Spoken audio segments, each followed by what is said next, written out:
আসসালামু আলাইকুম সুপ্রিয় শিক্ষার্থীবৃন্দ, আরপিআইসি স্কুলের পক্ষ থেকে সবাইকে স্বাগতম জানাচ্ছি আরও একটি নতুন অ্যাসাইনমেন্টে। আজকের অ্যাসাইনমেন্টে 2022 সালের এইচএসসি পরীক্ষার্থীর অর্থাৎ যারা এবার ইন্টার ফার্স্ট ইয়ারে পড়ে তাদের দ্বিতীয় সপ্তাহের অর্থনীতি দ্বিতীয় পত্র উত্তর নিয়ে হাজির হয়েছে। এই ভিডিওটির টপিক হচ্ছে অর্থনীতি দ্বিতীয় পত্র এবং দ্বিতীয় সপ্তাহের অ্যাসাইনমেন্ট। সর্বপ্রথম আমরা অ্যাসাইনমেন্টের সম্পূর্ণ প্রশ্নটি দেখব।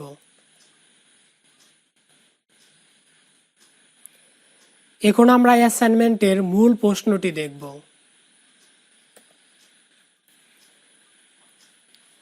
রবির বাবার 2 বিঘা কৃষি জমি আছে।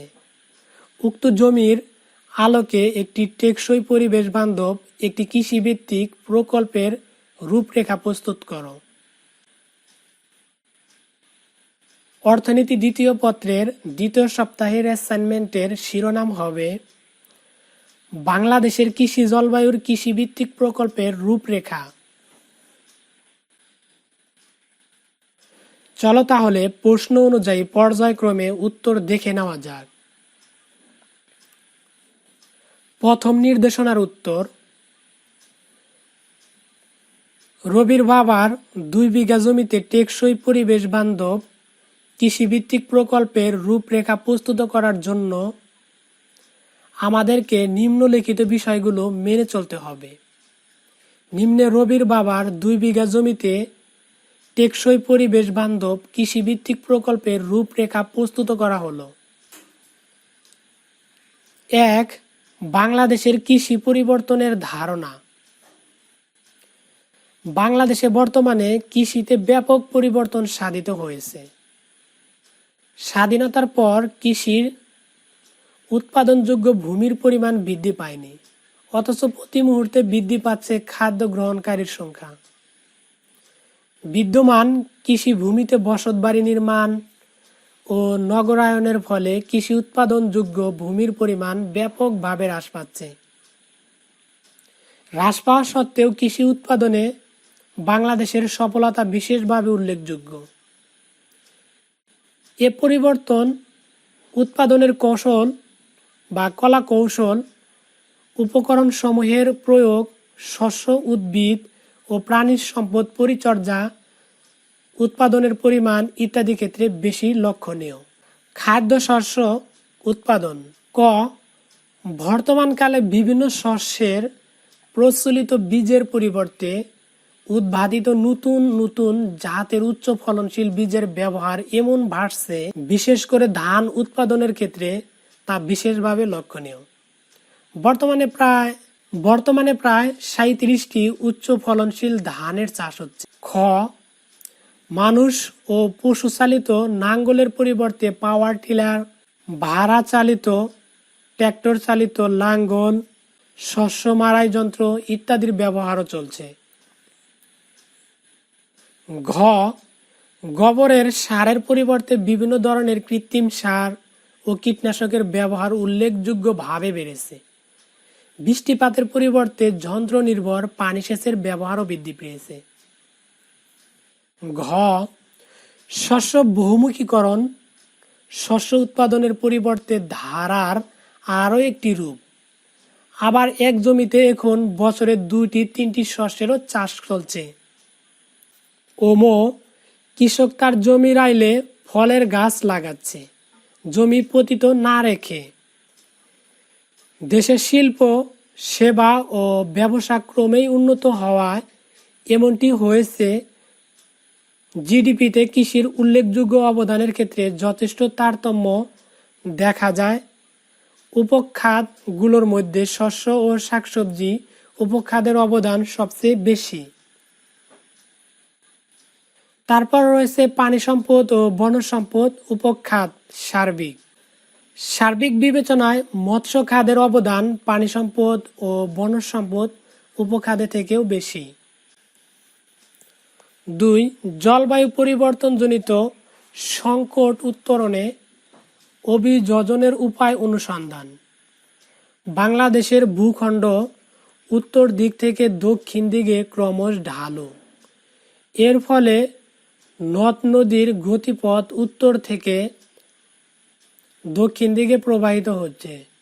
এই ধরনের ভৌগোলিক অবস্থান জনিত কারণে বাংলাদেশে প্রায় প্রতি বছরই ঘূর্ণিঝড়, বন্যা, জলোচ্ছ্বাস, অতিবৃষ্টি, কালবৈশাখী, শিলাবৃষ্টি, অনাবৃষ্টি প্রভৃতি প্রতিকূল অবস্থা দেখা যায়। জলবায়ুগত কোনো উপাদানগুলো ফসল উৎপাদনের জন্য প্রতিকূল পরিবেশের সৃষ্টি করে। প্রতিকূল পরিবেশ সৃষ্টিকারী জলবায়ুগত উপাদানগুলোর মধ্যে রয়েছে ঘূর্ণিঝড় ও জলোচ্ছ্বাস, বন্যা, খরা ইত্যাদি। ঘূর্ণিঝড় ও জলোচ্ছ্বাস। বাংলাদেশে প্রায় প্রতি বছরই ঘূর্ণিঝড় হয়ে থাকে। দেশের দক্ষিণাঞ্চলে সমুদ্র উপকূল এলাকায় এর তীব্রতা বেশি। উপকূলের প্রায় 2.85 মিলিয়ন হেক্টর এলাকা প্রায় প্রতি বছরই ঘূর্ণিঝড় ও জলোচ্ছ্বাসে ক্ষতিগ্রস্ত হয়। বন্যা। সাধারণভাবে নদী, নালা, খাল, বিল দিয়ে স্বাভাবিক মাত্রার চেয়ে বেশি পানি বয়ে গেলেই বন্যা দেখা যায়। বন্যা বাংলাদেশে অতি স্বাভাবিক ঘটনা। কোনো বছর দেশের বিভিন্ন অঞ্চলে, আবার কোনো বছর বিভিন্ন সময়ে বন্যায় বাংলাদেশের বিভিন্ন অঞ্চল প্লাবিত হয়। বৃষ্টির জলীয় বাষ্পসমূহ বা সমৃদ্ধ দক্ষিণ পশ্চিম মৌসুমী বায়ু উত্তর দিকে প্রবাহিত হয়। এই মৌসুমী বায়ু উত্তরের পাহাড়ের গায়ে বাধাপ্রাপ্ত হয়ে প্রচুর বৃষ্টিপাত ঘটায়। বাংলাদেশের উত্তর দিক থেকে দক্ষিণ দিকে ক্রমশ ঢালু হওয়ায় বৃষ্টির পানি নদ নদী দিয়ে প্রবাহিত হয় দক্ষিণ দিকে। খরা। খরা বাংলাদেশের একটি অতি পরিচিত ও মারাত্মক প্রাকৃতিক দুর্যোগ। খরার কারণে দেশে 30 থেকে 70% পর্যন্ত ফসল হানি হতে পারে। গাছের স্বাভাবিক বৃদ্ধি ও উন্নয়নের জন্য মাটিতে প্রয়োজনীয় পানির ঘাটতি হলে সেই অবস্থাকে খরা বলা হয়। যে মৌসুমে সাধারণত মাটিতে রসের এই ঘাটতি অবস্থা থাকে তাকে বলা হয় খরা মৌসুম। খরার প্রধান কারণগুলি হলো অনাবৃষ্টি এবং সেচের পানির অভাব, প্রখর রৌদ্রতাপ ও বেলে বা ঢালু জমিতে কোনো আচ্ছাদন না থাকা। খরা অবস্থায় চারা গাছ খুব সহজেই ক্ষতিগ্রস্ত হয় এবং খরাতে তীব্র ও মাঝারি ও সাধারণ এই তিন ভাগে ভাগ করা যেতে পারে। বাংলাদেশের সকল মৌসুমেই খরা দেখা দিতে পারে। বরেন্দ্র অঞ্চল ও গঙ্গা পলিমাটি এলাকায় নবাবগঞ্জ, রাজশাহী ও নওগাঁ জেলার প্রায় 10 লক্ষ হেক্টর জমিতে প্রতি বছর প্রচণ্ড খরা দেখা দেয়। বৃষ্টি ও জলাবদ্ধতার ফসল রক্ষার কৌশল। 1. অতিবৃষ্টি। বাংলাদেশে জুন থেকে অক্টোবর মাসে বেশি বৃষ্টিপাত হয়ে থাকে। এই সময়ে কখনো কখনো একটানা কয়েকদিন প্রচুর বৃষ্টি হয়ে থাকে। একে অতিবৃষ্টি বলে। অনেক ফসলের গাছের গোড়া নেতিয়ে বা হেলে পড়ে। এক্ষেত্রে গাছের চারার গোড়ার মাটি দিয়ে সোজা করে বাঁশের খুঁটির সাথে বেঁধে দিতে হবে। এই সময় শাকসবজির মাঠ বেশি ক্ষতিগ্রস্ত হয়। অনাবৃষ্টি। যদি শুষ্ক মৌসুমে একটানা 15 দিন বা এর বেশি দিন বৃষ্টি না হয় তখন আমরা তাকে অনাবৃষ্টি বলি। অনাবৃষ্টির হাত থেকে ফসল রক্ষার জন্য আমরা সেচ দিয়ে থাকি। বৃষ্টি নির্ভর আমন ধান চাষের ক্ষেত্রে যদি অনাবৃষ্টি দেখা দেয় তবে জমিতে সেচের ব্যবস্থা করতে হবে, জমিতে নিড়ানি দিতে হবে। শীতকালীন সবজি খেতে ঝাবড়া প্রয়োগ করে পানি সংরক্ষণ করতে হবে। 3. শিলাবৃষ্টি। বাংলাদেশে সাধারণত মার্চ এপ্রিল মাসে শিলাবৃষ্টি হয়। শিলাবৃষ্টির কারণে বিশেষ করে রবি মৌসুম যেমন পেঁয়াজ, রসুন, গম, আলু ইত্যাদি নষ্ট হয়। শিলার আকার ও পরিমাপের উপর ক্ষতি নির্ভর করে। ক্ষতি বেশি হলে এইসব ফসল ক্ষেত থেকে সংগ্রহ করে ফেলতে হবে। কিছু ফসল বাড়ন্ত অবস্থায় শিলার আঘাতে ডালপালা ভেঙে নষ্ট হয়। এই ক্ষেত্রে ভাঙা ডালপালা ছাঁটাই করে সার ও সেচ দিয়ে যত্ন নিলে ফসলকে আবার আগের অবস্থায় ফিরিয়ে আনা যায়। খরা অবস্থায় ফসল রক্ষার কৌশল। 1. উপযুক্ত ফসল বা ফসলের জাত ব্যবহার। খরা শুরু হওয়ার আগেই ফসল তোলা যাবে এমন স্বল্পায়ু জাতের অথবা খরা সহ্য করতে পারে এমন জাতের চাষ করতে হবে। যেমন আমন মৌসুমে বিনা ধান 7, ব্রি ধান 33, 1 মাস আগে পাকে। ফলে সেপ্টেম্বর অক্টোবর মাসে খরা থেকে ফসল রক্ষা করা যায়। বিজয় প্রদীপ গমের 2টি খরা সহনশীল জাত। 2. মাটির ছিদ্র নষ্টকরণ। খরা কবলিত এলাকায় বৃষ্টির মৌসুম শেষ হওয়ার পর মাটিতে অগভীর চাষ দিয়ে রাখতে হবে। এতে করে মাটির উপরিভাগের সূক্ষ্ম ছিদ্রগুলো বন্ধ হয়ে যাবে। অগভীর চাষ দিয়ে মাটির আর্দ্রতা রক্ষা করতে হবে। প্রতি চাষের পর মই দিয়ে মাটিকে 8-60 অবস্থায় রাখতে হবে। এতে মাটিতে পানির অভাব পূরণ হবে। 4. জাবরা প্রয়োগ। শুকনো খড়, লতা পাতা, কচুরি পানা দিয়ে বীজ বা চারা রোপণের পর মাটি দ্বারা ঢেকে দিলে আর্দ্রতা সংরক্ষিত থাকে। এর ফলে সূর্যের তাপে পানি বাষ্পে পরিণত হতে পারে না।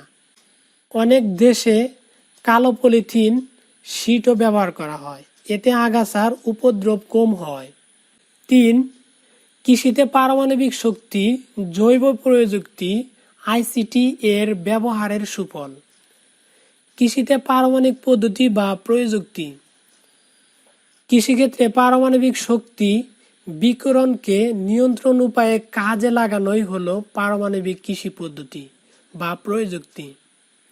সুনির্দিষ্টভাবে বলতে গেলে পারমাণবিক প্রযুক্তির অধীনে তেজস্ক্রিয় আইসোটোপ ব্যবহারের মাধ্যমে উদ্ভিদ ও প্রাণীর গুণগত, পরিমাণগত ও রূপগত পরিবর্তন কৃষিতে পারমাণবিক পদ্ধতি বা প্রযুক্তি বলে পরিচিত।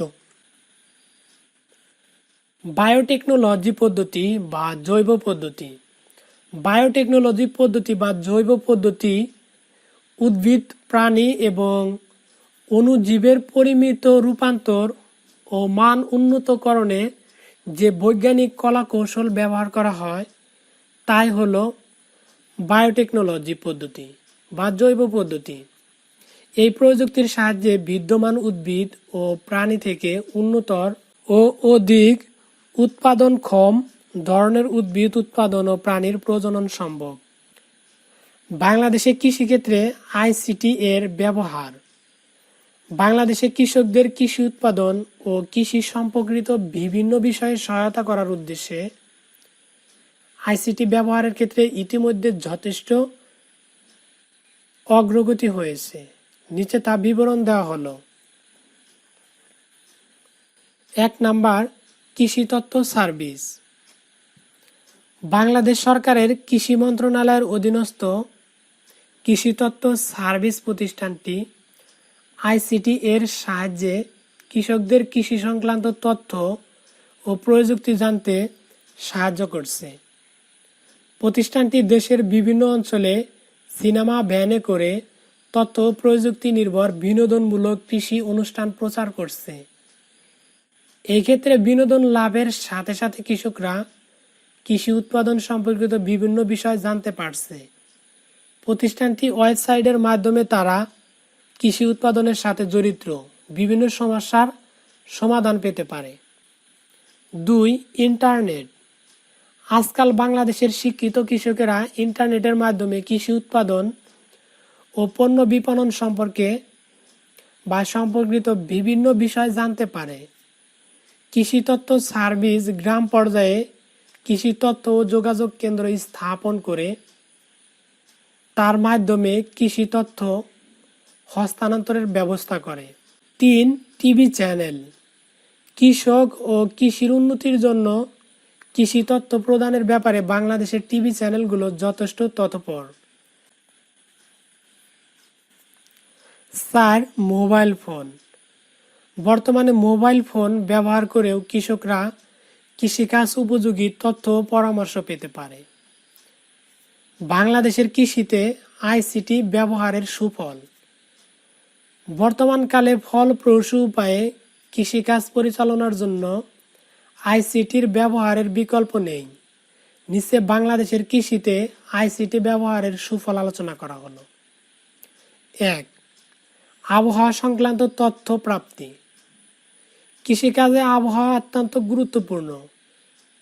সময় মতো বীজ বপন, চারা তৈরি, রোপণ, কীটনাশক প্রয়োগ ইত্যাদি ক্ষেত্রে আগাম আবহাওয়া বিষয়ক তথ্য জানা একান্ত প্রয়োজন। 2. উন্নত উপকরণের তথ্য সংগ্রহ। আজকাল কৃষি উৎপাদনের মান পরিমাণ বৃদ্ধির জন্য দেশে দেশে উন্নততর বীজ, সার ও কীটনাশক উদ্ভাবিত হচ্ছে। এর সাথে রয়েছে নতুন নতুন কৃষি যন্ত্রপাতির ব্যবহারও। 3. কৃষি উপকরণ সমূহ ব্যবহারের নিয়ম কানুন। কৃষি উৎপাদন বৃদ্ধির লক্ষ্যে উন্নত ও আধুনিক কৃষি যন্ত্রপাতি ও উপকরণ সংগ্রহের সাথে সাথে তার ব্যবহারের নিয়ম কানুন জানা অত্যাবশ্যক। এই ক্ষেত্রে ইন্টারনেটের বিভিন্ন ওয়েবসাইট ব্যবহার করে প্রয়োজনীয় বিষয় সহজে জানা যায়। 4. কৃষি উৎপাদন সর্বাধিক করার ক্ষেত্রে। কৃষি উৎপাদন সর্বাধিক করার জন্য প্রয়োজনীয় উপকরণ সমূহ সময় মতো ও প্রয়োজনীয় পরিমাণে সংগ্রহ করা দরকার। এই ক্ষেত্রে আইসিটি ব্যবহারের মাধ্যমে সব ধরনের তথ্য পাওয়া যেতে পারে। 5. রোগবালাই দমন। নতুন উদ্ভাবিত বীজ ব্যবহার করতে গিয়ে ক্ষতিকর ব্যাকটেরিয়া, ভাইরাস ইত্যাদির আক্রমণে ফসল নষ্ট হওয়ার আশঙ্কা থাকে। এই ক্ষেত্রে রোগবালাই দমনের উদ্দেশ্যে প্রয়োজনীয় ব্যবস্থা গ্রহণের জন্য আইসিটির ব্যবহার আবশ্যক। 6. বিভিন্ন কাজের মধ্যে সমন্বয় সাধন। কৃষি কাজ করে আশানুরূপ ফল পেতে হলে উৎপাদনের উদ্দেশ্যে পরিচালিত সকল কাজের মধ্যে সমন্বয় সাধন জরুরি। সুতরাং বলা যায় কৃষিখাতকে অধিক উৎপাদনক্ষম করতে হলে আমাদের কৃষকদেরকে ধীরে ধীরে আইসিটির ব্যবহার তৎপর হতে হবে। 4. কৃষি উন্নয়নে কৃষি প্রযুক্তি সরকারের গৃহীত নীতি ও কর্মসূচির সাফল্য মূল্যায়ন। কৃষির টেকসই উন্নয়নের জন্য সরকারি প্রতিষ্ঠানগুলোতে অনেক তথ্য প্রযুক্তি রয়েছে। এসব তথ্য প্রযুক্তি কৃষকের ব্যবহার উপযোগী ও সহজবদ্ধ করে স্বল্প সময়ের মধ্যে তাদের দরপোজাজ পৌঁছে দিতে পারে বা পৌঁছে দিতে পারলে উৎপাদন বৃদ্ধির পাশাপাশি কৃষকের আর্থসামাজিক ও অর্থনৈতিক অবস্থায় ব্যাপক উন্নতি হবে, জীবনযাত্রার মান বাড়বে, কৃষি লাভজনক ও ঝুঁকিমুক্ত হবে, তরুণ উদ্যোক্তারা এই খাতে এগিয়ে আসবে, কৃষিতে নতুন প্রাণের সঞ্চার হবে, এতে সংশয়ের কোনো অবকাশ নেই। সারা দেশে কৃষি সম্প্রসারণ অধিদপ্তরের 13,000 কৃষিকর্মী আছেন আর কৃষি পরিবারে রয়েছে 1,62,00,000। এই বিপুল সংখ্যক কৃষি পরিবারের মধ্যে আধুনিক লাক্সই প্রযুক্তি পৌঁছে দিতে তথ্য প্রযুক্তির সঠিক ব্যবহারের বিকল্প নেই। এই ক্ষেত্রেই কৃষি গুরুত্বপূর্ণ ভূমিকা রাখতে পারে। কৃষি হলো ইলেকট্রনিক্স প্রবাহের মাধ্যমে কৃষিভিত্তিক তথ্য সরবরাহের একটি আধুনিক প্রক্রিয়া। পরিবেশ দূষণের সাথে সাথে অভিযোজনের জন্য বাংলাদেশ সরকার ইতিমধ্যে নীতি নির্ধারণ ও কয়েকটি আইন প্রণয়ন করেছে। এগুলোর মধ্যে জাতীয় পরিবেশ নীতি 1992, জাতীয় পরিবেশ অ্যাকশন প্ল্যান 1992, বন নীতি 1994, বনায়ন মাস্টার প্ল্যান 1993 থেকে 2012 ইত্যাদি প্রধান। বাংলাদেশের কৃষিক্ষেত্রে জলবায়ু পরিবর্তনের বিরূপ প্রভাব মোকাবেলার জন্য গৃহীত উল্লেখযোগ্য পদক্ষেপগুলো হলো: 1. পরিবর্তিত জলবায়ু উপযোগী ধান ভিত্তিক প্রযুক্তি উদ্ভাবন ও সম্প্রসারণ প্রকল্প। জামালপুর ও শেরপুর জেলার চর এলাকার নাজুক কৃষকদের খাদ্য নিরাপত্তা ও খামারদের উৎপাদন বৃদ্ধি প্রকল্প। 3. জলবায়ু পরিবর্তনে চরম হুমকির মুখে প্রতিকূল পরিবেশে অবস্থানকারী নারী ও শিশুর জন্য সুপেয় পানি সরবরাহ ও সামাজিক সুরক্ষাকরণ প্রকল্প। 4. জলাভূমি বন পুনরুদ্ধার ও জীব বৈচিত্র্য সংরক্ষণ প্রকল্প। 5. উপকূলীয় এলাকার বনায়ন প্রকল্প। 6. পন্ডার পাসের ভেরিবাঁধ এবং অবকাঠামো নির্মাণের মাধ্যমে জলবায়ু পরিবর্তনের প্রভাব মোকাবেলা প্রকল্প। 7. মাল্টিপারপাস সাইক্লোন সেন্টার নির্মাণ প্রকল্প। 8. জলবায়ু পরিবর্তনের ক্ষতিকর প্রভাব মোকাবেলায় জলাভূমির বন পুনরুদ্ধার ও জীব বৈচিত্র্য সংরক্ষণ প্রকল্প এবং উপকূলীয় এলাকার বনায়ন প্রকল্প। উপরিউক্ত বিষয়গুলো মেনে সহজেই রবির বাবার 2 বিঘা জমিতে টেকসই পরিবেশ বান্ধব কৃষিভিত্তিক প্রকল্প প্রস্তুত করা যায়। সম্পূর্ণ উত্তর এখানেই শেষ হলো।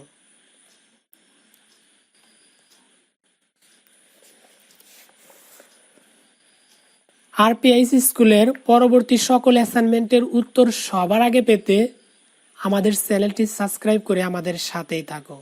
ধন্যবাদ।